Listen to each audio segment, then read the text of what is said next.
que je trouve extraordinaire, c'est qu'elle s'adresse directement à Dieu.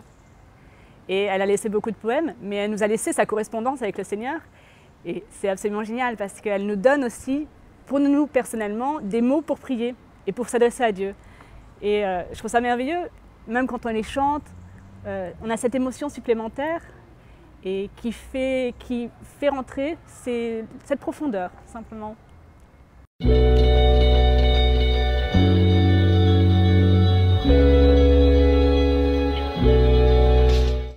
La première fois que j'ai rencontré Sainte Thérèse, c'était assez surprenant puisque j'étais à Lisieux dans une veillée de prière et j'ai vu des petites images avec des paroles de Sainte Thérèse et je me suis dit gentiment, tiens, c'est la sainte locale.